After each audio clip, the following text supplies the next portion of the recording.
came out that plenty of those relationships extended well into recent times. And more every day, everyone's wondering what the story is with old Donnie. Because Trump is literally burning his legacy to the ground to cover this up. He's burning the entire MAGA movement to the ground to protect Epstein and the whole network that he represented. Because I think Trump is sorely mistaken if he thinks that MAGA is ready to pretend like we didn't learn that we're being ruled by a bunch of pedophiles. We are paying taxes to pedophiles.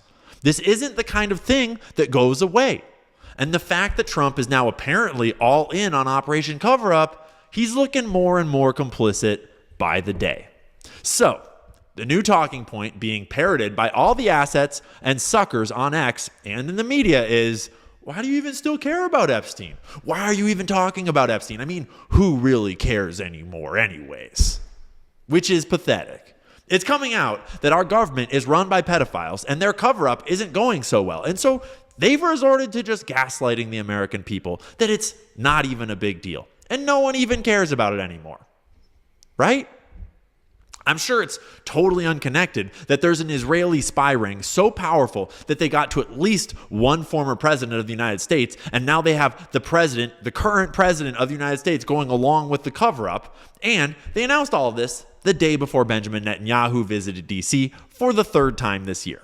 You live in an occupied nation, folks. It's no coincidence that we have the world's largest blackmail ring being run by Israel, and we are passing speech laws to stop people from criticizing the government of Israel, not our own. We have a massive unregistered lobby in our government working on behalf of Israel. We have dual citizens with Israel peppered all throughout our government. We give more money and military aid to Israel than to any other nation.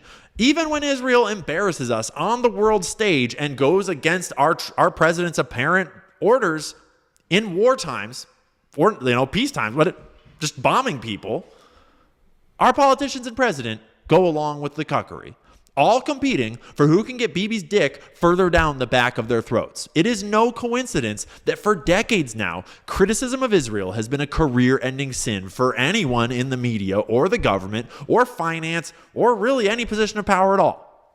And of course, I'm anti-Semitic for looking at the evidence that is clear as day. Just ignore the facts and evidence that it is all laid out before you. Ignore the genocide that our tax dollars are funding. Ignore the endless streams of videos of kids buried and burned and starved to death in Gaza. Ignore that they are shooting them with sniper rifles while they're pretending to give them food. Ignore Israel's secret nuclear program. Anyone who talks about any of those things hates Jews, obviously.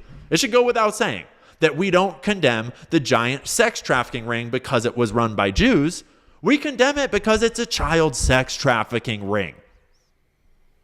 Maybe just don't run child sex trafficking rings. We don't speak out against Israel because they are a Jewish state. We speak out about Israel because it's a genocidal ethno-nationalist project that has become the spitting image of the, regime that it theoretically is a reaction to. When you learn about World War II as a kid, one of the enduring questions is how did they get regular Germans to go along with committing such atrocities against prisoners in the labor and concentration camps? Well, look around you. How are they getting people to go along with genocide today?